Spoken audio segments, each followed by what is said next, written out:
Hello students, welcome to MAC online lectures. आप देख रहे हो फ्लूइड मैकेनिक्स पर लेक्चर नंबर 33 और जिसमें आज मैं एक सैनी आपके साथ हूं। लेकर आया हूं एक टॉपिक फ्लोटिंग बॉडीज की स्टेबिलिटी ऑफ फ्लोटिंग बॉडीज। पिछले जो लेक्चर्स हमने अभी देखे थे उनमें हमने स्टेबिलिटी ऑफ सबमर्ज्ड बॉडीज को देखा था, यानी जो बॉडी फ्लूइड के अंदर पूरी डूबी हुई है, जैसे सबमरीन्स का हमने एग्जाम्पल देखा था, पैराशूट्स का एग्जाम्पल देखा था, ठीक है। और आज हम डिस्कस करने जा रहे हैं stability of floating bodies. Floating bodies कैसे, जो कि सरफेस के ऊपर फ्लोट करती हुई चली जा रही हैं, वो कैसे स्टेबल हैं। सो बहुत ही इंपॉर्टेंट टॉपिक है फ्लूइड मैकेनिक्स में। चलिए स्टार्ट करते हैं। देखिए, ये हमारे पास एक लिक्विड है और इस लिक्विड में मानो ये कोई बॉडी है जो कि फ्लोट करती हुई चली जा रही है।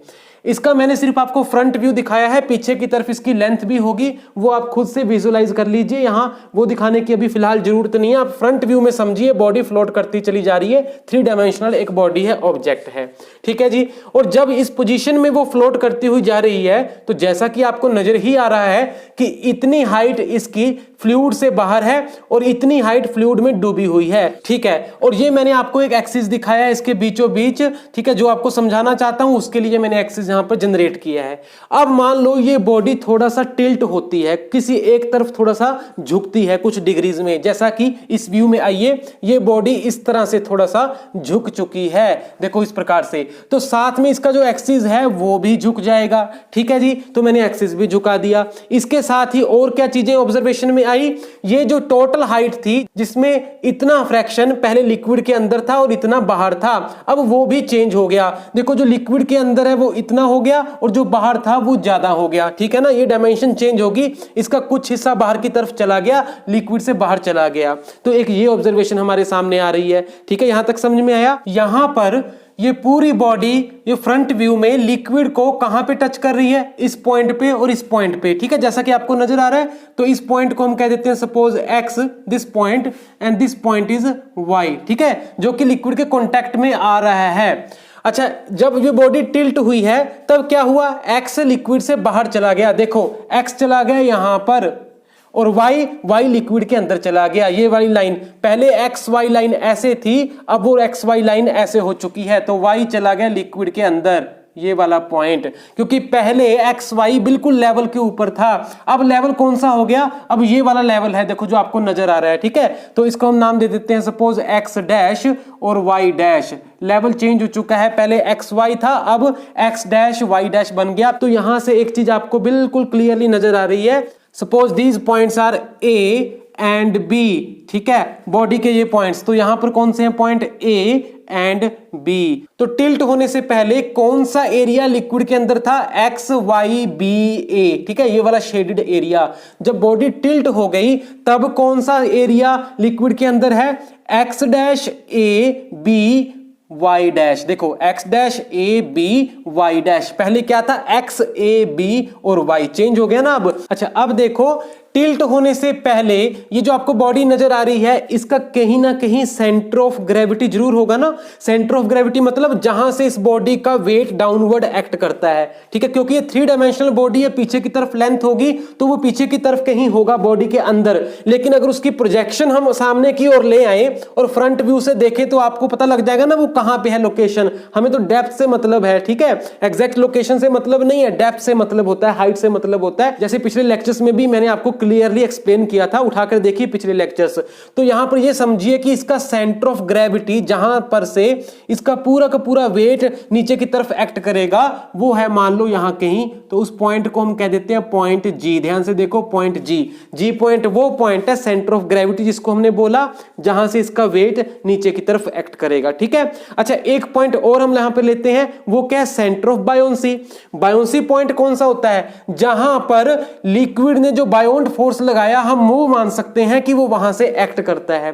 और मैंने आपको समझा रखा है पिछले वीडियोस में कि बायोंसी पॉइंट होता है डिस्प्लेस्ड वॉल्यूम का सेंटर ऑफ ग्रेविटी। जो बॉडी ने वॉल्यूम डिस्प्लेस किया फ्लूइड का, उसका सेंटर ऑफ ग्रेविटी ही सेंटर ऑफ बायोंसी बनता है। तो यहां पर देखो, इस बॉडी ने यहां पर अपनी जगह बनाने के लिए कौन सा फ्लूइड डिस्प्लेस किया, X A B और Y में ही तो फ्लूइड था ना, वो हटा के इसकी जगह ये आप बैठ गई। तो कहने का मतलब मतलब इतने इतने फ्लूइड पोर्शन का सेंटर ऑफ ग्रेविटी जो होगा वही बॉडी के लिए सेंटर ऑफ बायोन्सी बन जाएगा। और इसका सेंटर ऑफ ग्रेविटी कहां बनेगा? अगर ये बिल्कुल यूनिफॉर्म सा आपको दिख रहा है तो यहां कहीं बन सकता है, ठीक है। तो मान लो बी पॉइंट है यहां पर, तो बी हो गया सेंटर ऑफ बायोन्सी। अब चलते हैं इस केस में, जब बॉडी टिल्ट हो चुकी है तब देखिए सेंटर ऑफ ग्रेविटी बॉडी का कहां बनेगा। देखो सेंटर ऑफ ग्रेविटी जहां पर पहले था वहीं अब रहेगा, क्योंकि वो ज्योमेट्रिक शेप पर डिपेंड करता है, ठीक है। बॉडी तो वही है ना, अगर हमने टिल्ट कर दिया तो रहेगा तो उसी एक्सिस के ऊपर और वहीं पर रहेगा। यानी अगर ये हमने बिल्कुल बीचों बीच दिखा रखा था तो यहां पर भी बिल्कुल सेंटर में वही रहेगा, जी पॉइंट चेंज नहीं होगा। जी सेंटर ऑफ ग्रेविटी है जहां पर से बॉडी का वेट नीचे की तरफ एक्ट करता है, बॉडी को जैसे मर्जी घुमा दो उसकी पोजीशन तो वही रहेगी ना। अच्छा अब बात करते हैं बी पॉइंट की, सेंटर ऑफ बायोन्सी की। यहां क्या होगा, यहां मुझे आपका पूरा ध्यान चाहिए। पहले ये वाला पोर्शन डिस्प्लेस किया था फ्लूइड का बॉडी ने अपनी जगह बनाने के लिए। अब जब टिल्ट हो गई है तो बॉडी ने ये वाला पोर्शन डिस्प्लेस किया है। देखो एक्स डैश, ए, बी और वाई डैश। पहले ये आपको एक रेक्टेंगल की तरह नजर आ रहा था इस एग्जांपल में, अब ये रेक्टेंगल नहीं है, अब क्या है एक्स डैश, ए, बी और वाई डैश। देखो ये रेक्टेंगल नहीं रहा अब, ठीक है। तो अब इस पोर्शन का जो सेंटर ऑफ ग्रेविटी होगा, क्योंकि इतना फ्लूइड इसने डिस्प्लेस किया है, देखो इस शेप में इसने फ्लूइड को पीछे हटा के अपनी जगह बनाई, तो इस शेप का जो सेंटर ऑफ ग्रेविटी बनता है, फ्लूइड डिस्प्लेस्ड का सेंटर ऑफ ग्रेविटी, वो होता है बायोन्सी पॉइंट, ठीक है।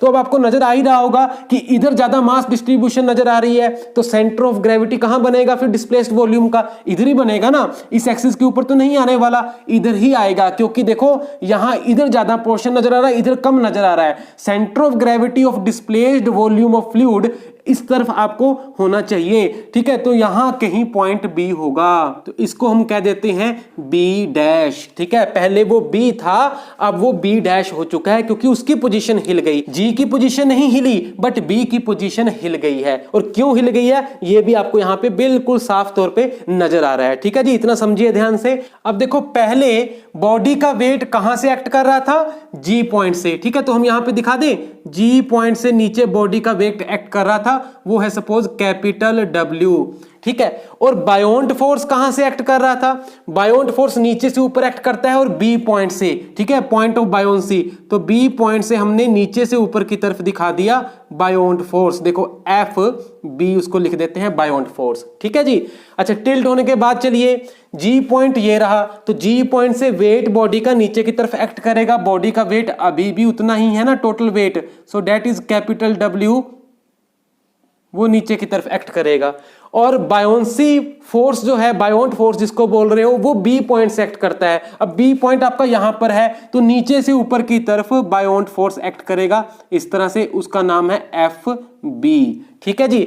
अब देखो पहले लाइन ऑफ एक्शन दोनों फोर्सेस की एक ही थी, सेम थी, वेट भी उसी लाइन ऑफ एक्शन पर था और बायोन्ट फोर्स भी उसी लाइन ऑफ एक्शन पर था, ठीक है। इस केस में जब बॉडी टिल्ट हुई तो line of action of weight वो तो ये बन गया, और line of action of buoyant force वो ये बन गया। लाइन ऑफ एक्शन दोनों की अलग अलग होगी, चेंज हो गई। अब आप क्या कीजिए, बायोन्ट फोर्स जहां से एक्ट कर रहा है उस लाइन ऑफ एक्शन को जरा प्रोजेक्ट कीजिए ऊपर नीचे, ठीक है। इसको आगे की तरफ बढ़ा दो, तो बायोन्ट फोर्स की लाइन ऑफ एक्शन ये रही, ठीक है, बिल्कुल वर्टिकल लाइन। और आप देख रहे हो ये जो पुरानी एक्सिस की लाइन थी जो जी से पास होकर गुजर रही है, बायोन्ट फोर्स की लाइन ऑफ एक्शन इसको ऊपर जाके यहां कहीं मिल रही है, और जहां पर भी ये दोनों लाइंस आपस में मिल रही हैं आपको एक पॉइंट ऑफ इंटरसेक्शन मिल रहा है, ठीक है। वो पॉइंट ऑफ इंटरसेक्शन किस चीज का है?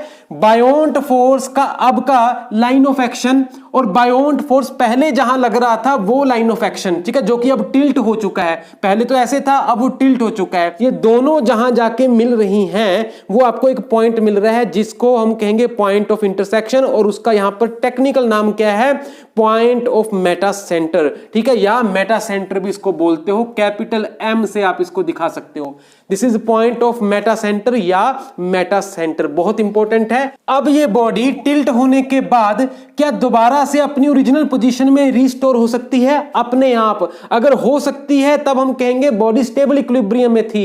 अदरवाइज अगर इसने टिल्ट लिया है कुछ थीटा और फिर आगे और ज्यादा ये गिर जाए, ठीक है, तो हम कहेंगे ये अनस्टेबल इक्विलिब्रियम में थी। और तीसरा केस, अगर ये टिल्ट होने के बाद जहां जिस पोजीशन में नजर आ रही है वहीं पड़ी रहे, ऐसे ही ना पीछे रिस्टोर हो आगे की तरफ ओवरटर्न हो, तो हम कहेंगे ये न्यूट्रल इक्विलिब्रियम में है, ठीक है, जैसा मैंने पिछली वीडियोस में आपको एक्सप्लेन कर रखा है। तो अब हम स्टेबिलिटी को ही देखेंगे इस बॉडी की, लेकिन इस लेक्चर में नहीं, इसको मैं आगे पार्ट बी में कंटिन्यू करूंगा, लेक्चर नंबर 34 पार्ट बी देखिए इससे नेक्स्ट वीडियो, उसमें मैं आपको समझाने जा रहा हूं कि ये बॉडी स्टेबल कैसे होगी। टिल देन इसको अच्छे से समझ लो और फिर चलो नेक्स्ट वीडियो में lecture number 34 part B, stability of floating bodies. ठीक है, मिलते हैं जल्दी, थैंक यू वेरी मच।